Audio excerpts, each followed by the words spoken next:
Herodotus, the gods of ancient Egypt. Hello, this is Bertie, and I'm here with some more ancient history based on the writings of Herodotus. In the second book of his histories, he describes ancient Egypt, and in this episode I'm going to be talking about the Egyptian gods.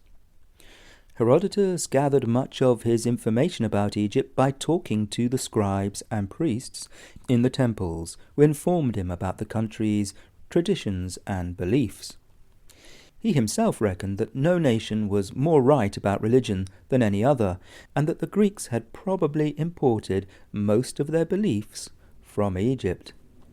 And he often gives the Egyptian gods Greek names.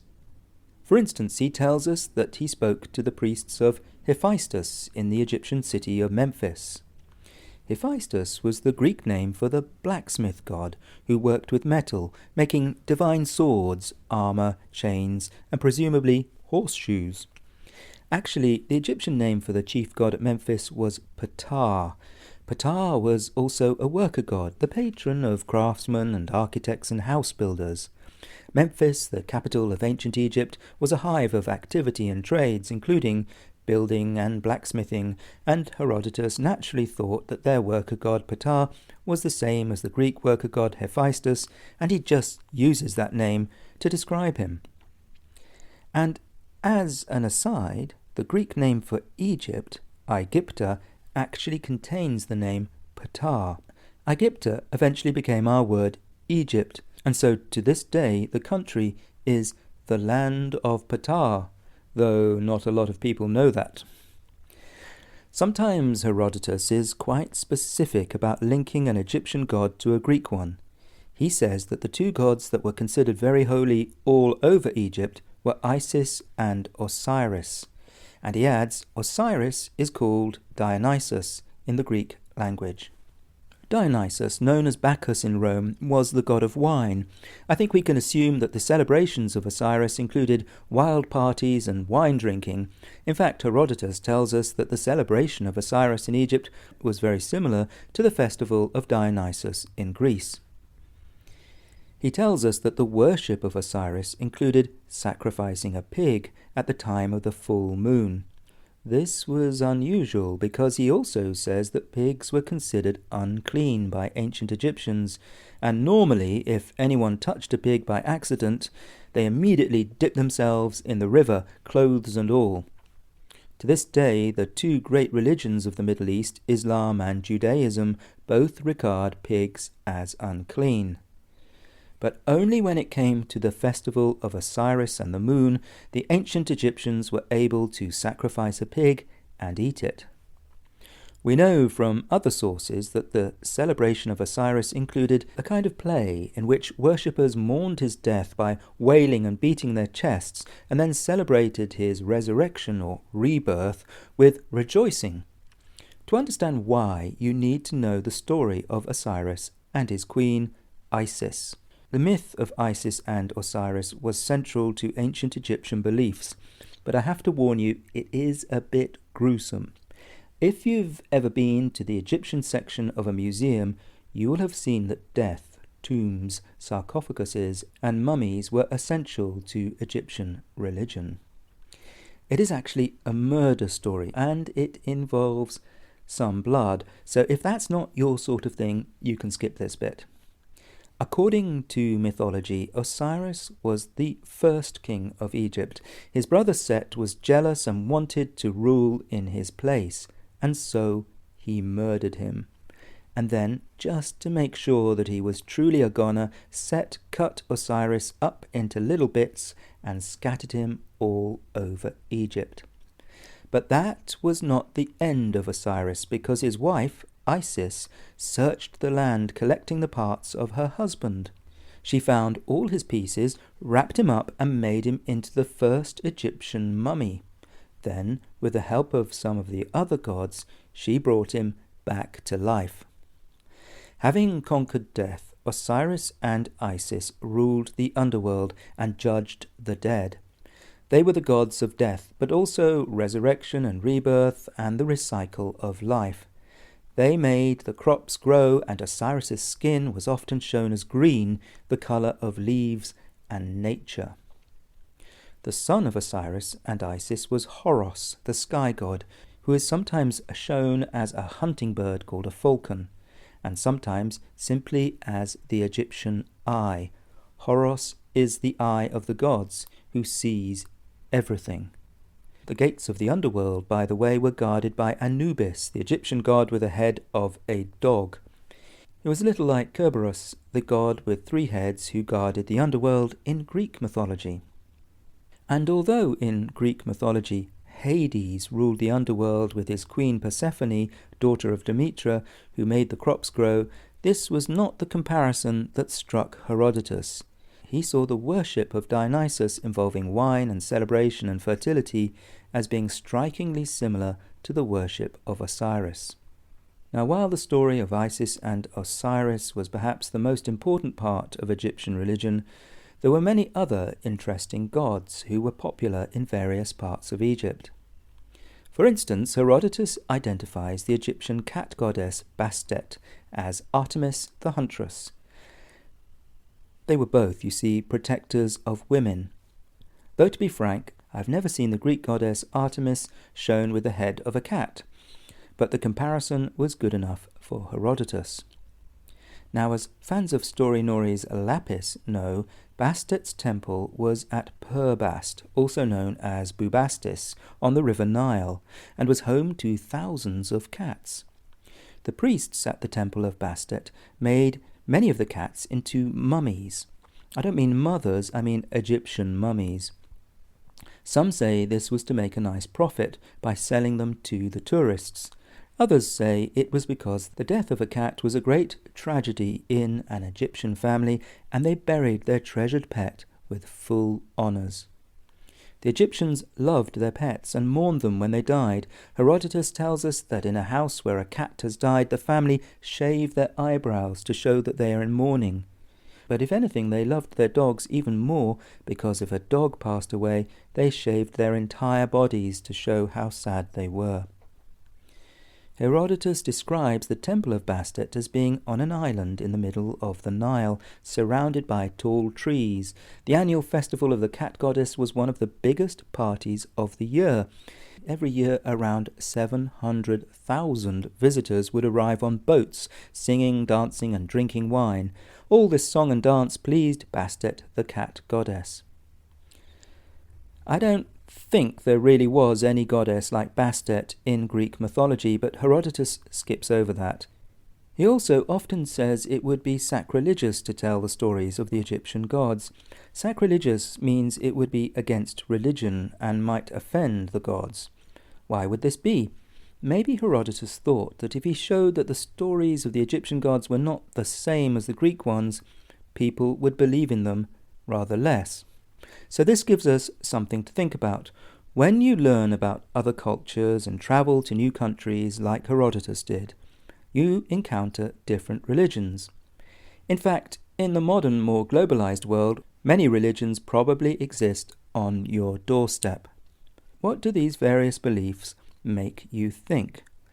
Does only one religion have the truth? Or none? Or all of them? Or does each religion have part of the truth? And what is more important, the differences between various beliefs or the similarities? For example, the Hindu god Shiva is often shown with 4 arms and looks nothing like, I might say, Jesus on the cross. But deep down, religions are often about similar ideas, about how the world was made, about birth, marriage and death, about spring, harvest and winter, about right and wrong, and about the search for enlightenment. In some ways, you could say that the religions of the world have much in common. So everyone must make up their own mind about what they think on these important questions. However, it is interesting to know that 2,500 years ago, Herodotus travelled from Greece to Egypt and concluded that the religions of the two countries were more similar than different, so much so that he actually identified the Egyptian gods with his own Greek gods. Goodbye. Narcissus, The boy who fell in love with himself. Have you ever come across the beautiful flower with white petals and a shimmering golden centre known as the narcissus? Or have you ever shouted in the mountains and been surprised when your own voice shouted right back? Well, I'm here with a Greek myth that unveils the mystery behind the very first narcissus flower.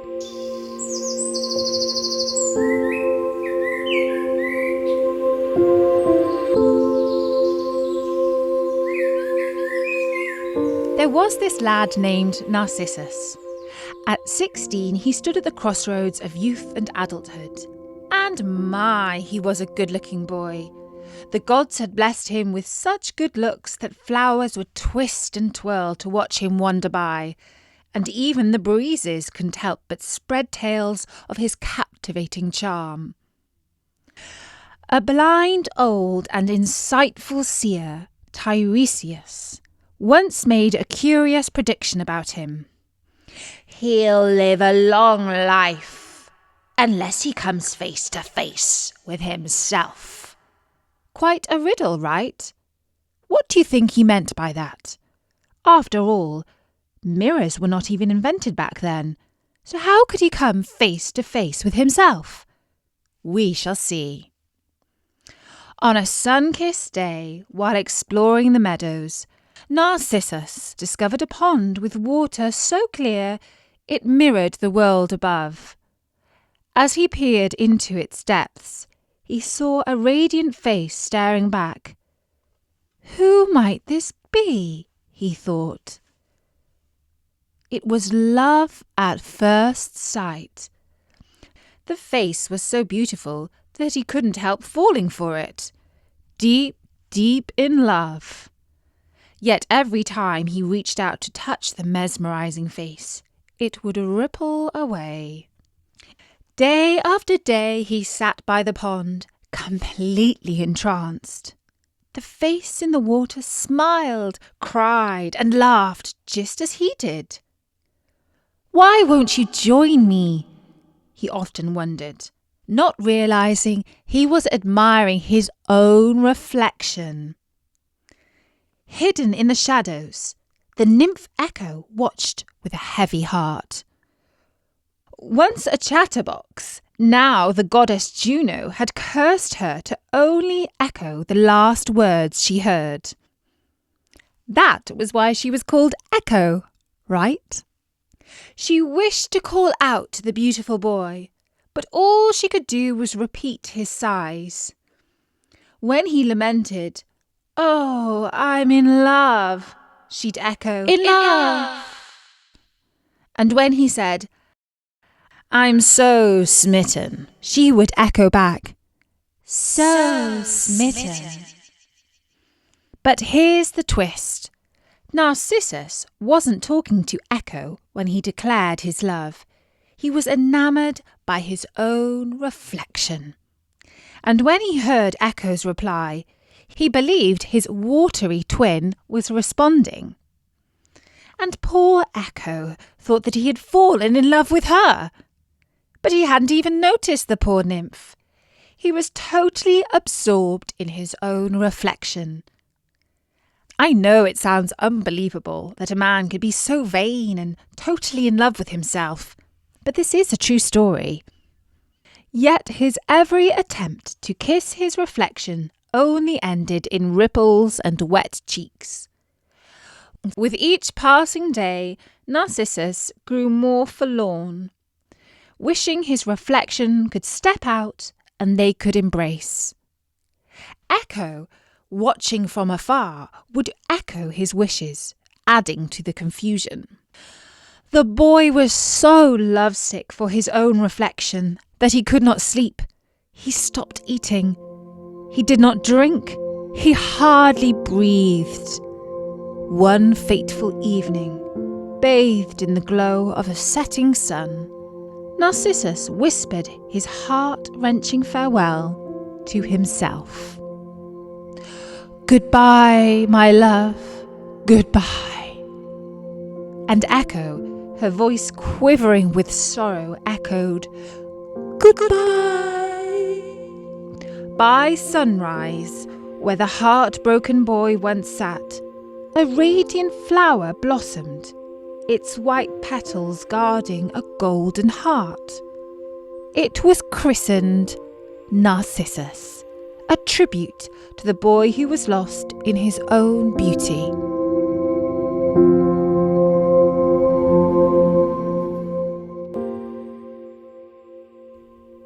What a mesmerising tale, right? The story of Narcissus is an age-old reminder about the dangers of being too self-absorbed, and it's thanks to him that we call someone who thinks too highly of themselves a narcissist. If you meet one of these people, don't be like Echo and just repeat back everything they want you to say. Narcissists can be very controlling. If you can, avoid. That's my advice. And next time you see a narcissus flower or hear an echo in the mountains, remember this tale and the importance of loving others and not just ourselves. Thor's wedding. Hello, this is Richard, and I'm here with a Norse myth about Thor, the god of thunder, who is often pictured carrying his hammer called Mjolnir, which he used as a battle axe. In this story, he has to dress up as a girl. If you want to know how that could have happened, listen on. Thor the Thunderer, the hallowed hammerer, the god of Thursdays, oak trees and healing, slept with his weapon by his side. This was Mjolnir, the hugest, hardest hammer that ever was. With Mjolnir, Thor could knock down mountains, squash cities, and bash whole armies. He was a god after all, and gods can do things like that if they want to. Giants can too, but generally speaking, gods do things bigger and better.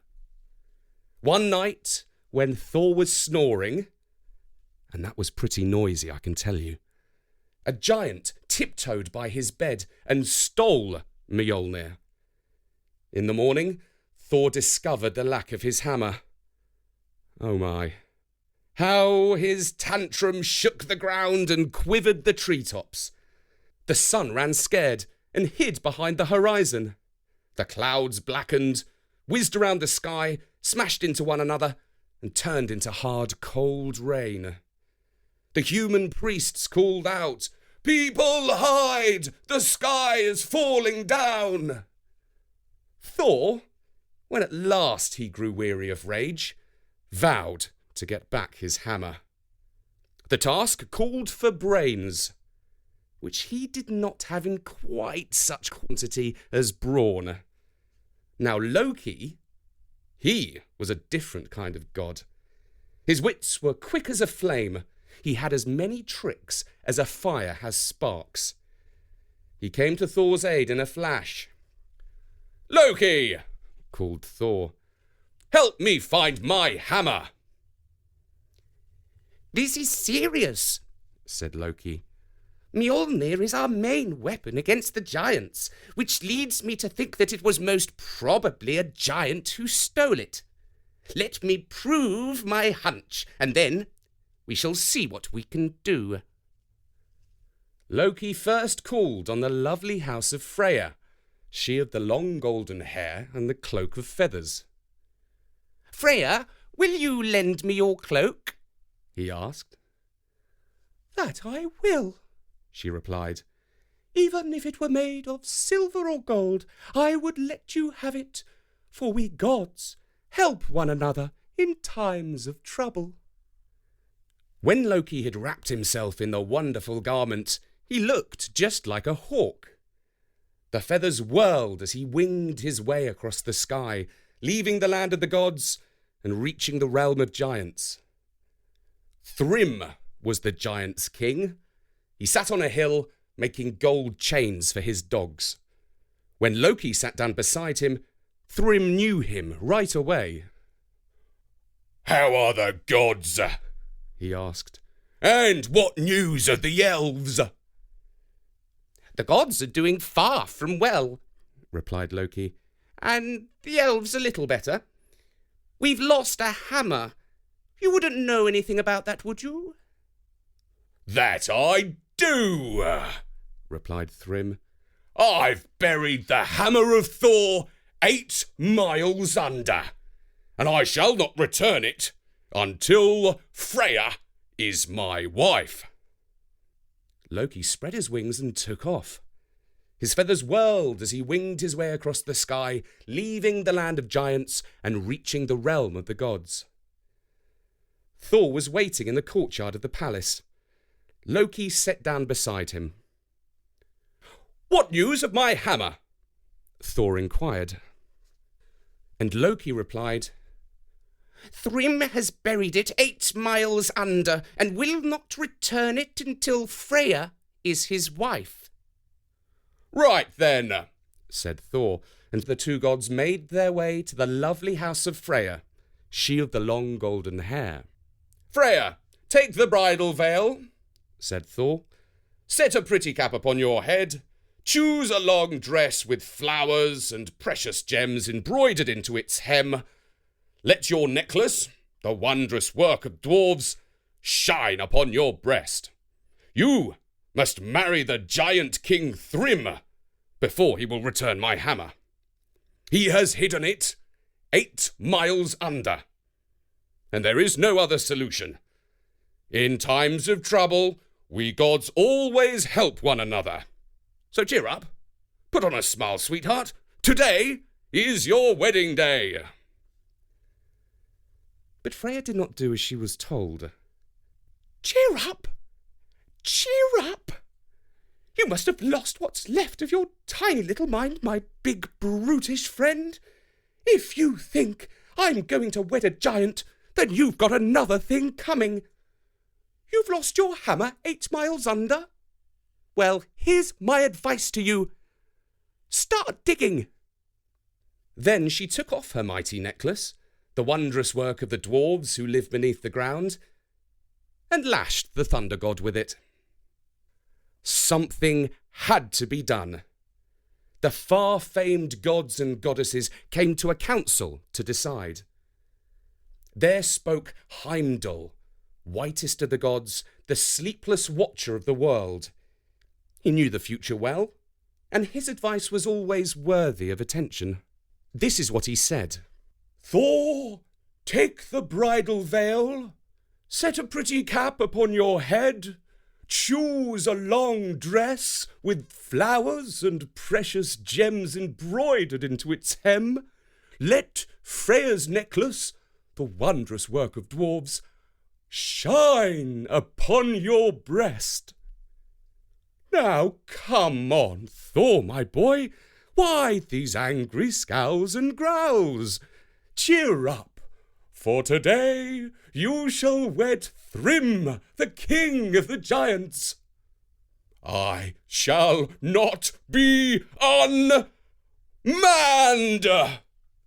thundered Thor. When the far-famed gods and goddesses had finally stopped laughing, Loki stepped forth and declared, Thor, don't you see? The deception will be a fine trick to play on Thrym the thief. If you agree to this, then I shall dress up as your bridesmaid and stand by your side on your big day. If you do not agree, then, my friend, the giants will soon be here in Asgard, wielding the mighty hammer against us and smashing down the walls of this very palace. Thor saw that he must go along with the plan, for in times of trouble the gods help one another. He took the bridal veil. The goddesses set a pretty cap upon his head. Freya chose a long dress for him with flowers and precious gems embroidered in its hem. Then she placed her necklace, the wondrous work of dwarves, around his neck, so that it shone upon his breast. Truly, you are the loveliest bride I ever did see, swore Loki. Then he too dressed as a maid. Together they left the land of the gods and reached the realm of the giants. Thrym saw the bridal party on their way.